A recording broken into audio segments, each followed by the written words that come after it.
I'm joined now via Zoom by Deputy Police Chief in West Bloomfield and Public Information Officer Curt Lawson. Curt, welcome again to the MegaCast. Well, good morning, Tyler. Great to be on your show again. Yeah, great to have you. We always enjoy talking to you, Curt. To start off, any updates or any important information the community needs to know right now from the local law enforcement community? Well, first, I just want to echo what Fire Chief Greg Flynn said the other day about us wearing masks and getting used to wearing masks. And it's really something that we want to model for all of our residents. And it's not just the facial coverings that are important.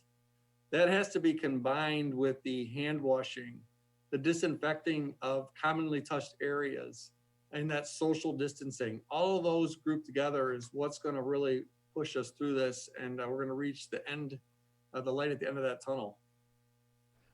Right now, a lot of businesses are reopening as restrictions loosen from the state and from local authorities as well. Have you been in communication with any of these businesses for any guidance and some tips or tricks that they can maybe enact at their location or at their place of work to do so safely? And what might some of those communications be?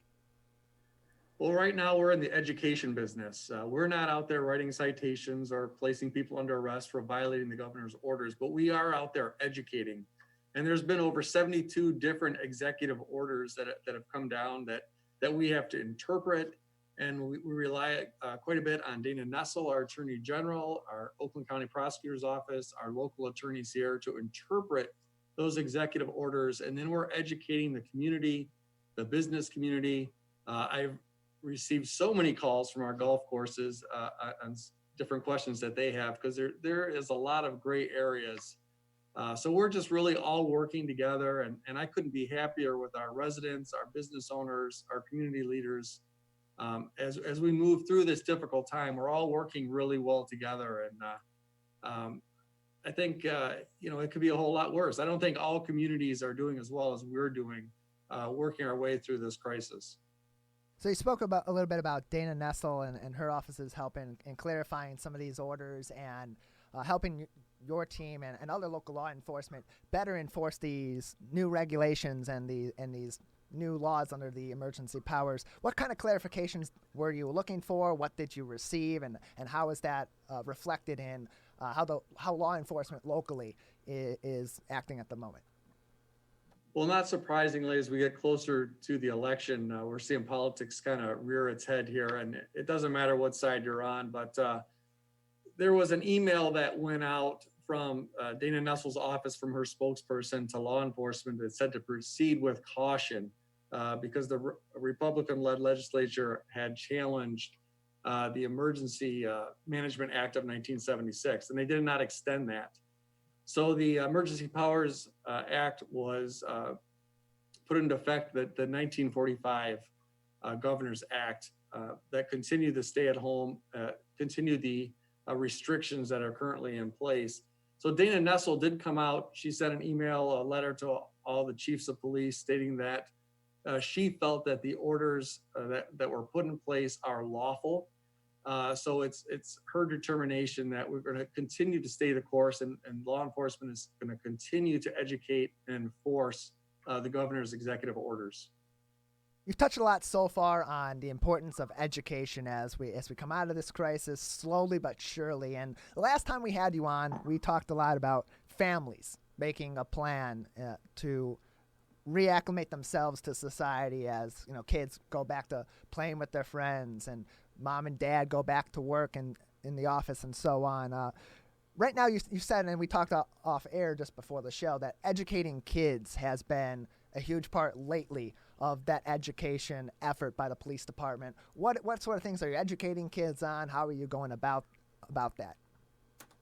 Well, it's just not the police department or the fire department that's doing that educating. It's really got to be the parents. And I know that you have Dr. Melanie Schwartz that's going to come on later on in the show, and she's going to dive into this probably a little bit more, and she can give her professional opinion. But I think it's so important that parents talk to their kids about what is going on, that they remain calm, that they're reassuring, that they listen to their kids' concerns.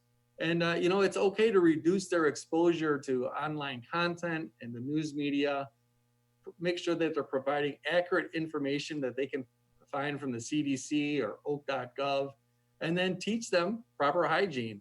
And that proper hygiene, once they're taught that, is going to help them well into the future. Once we get past COVID-19 into the flu season and other issues that we're going to have down the line. So it's just important that parents take this time, because they are in the house together with the kids 24/7. It's a good time to teach them these important tips.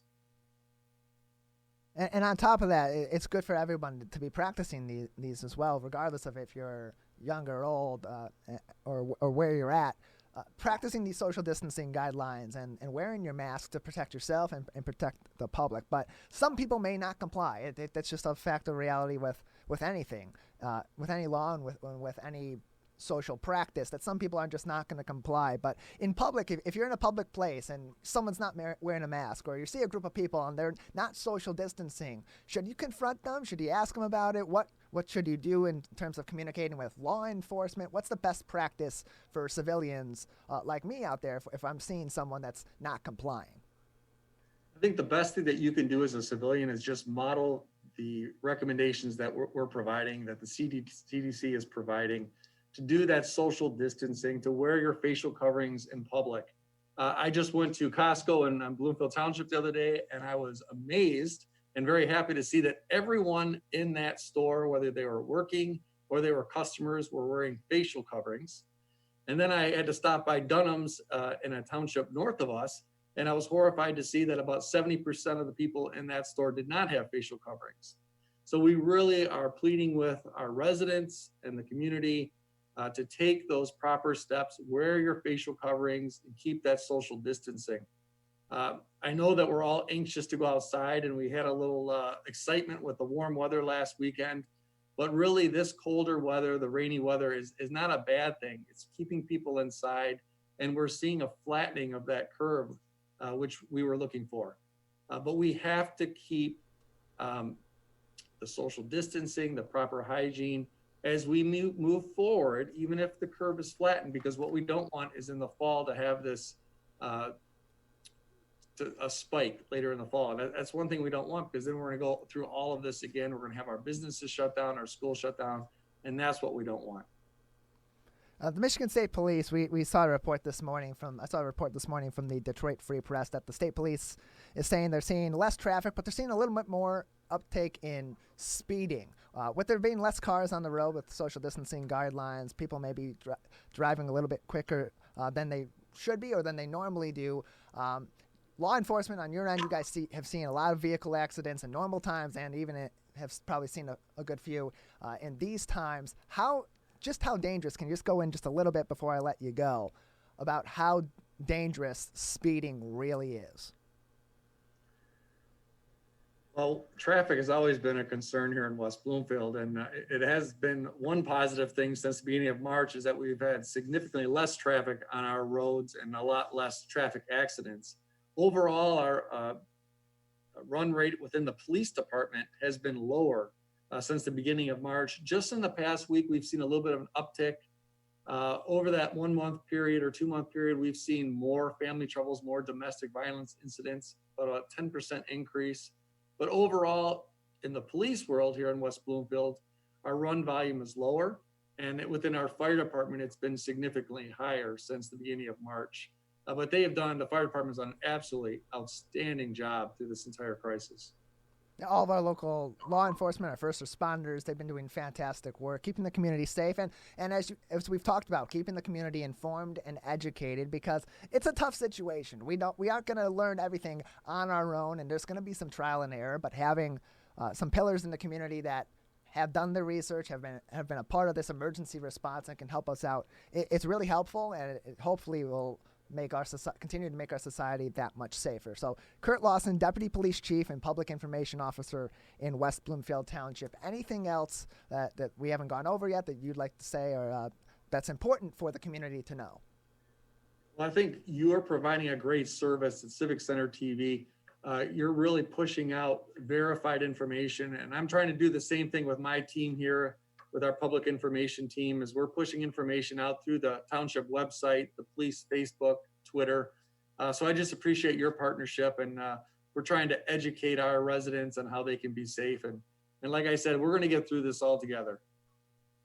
Yes, we will. Thank you very much. Curt Lawson, Deputy Police Chief and Public Information Officer in West Bloomfield Township. Thank you for joining us, Curt.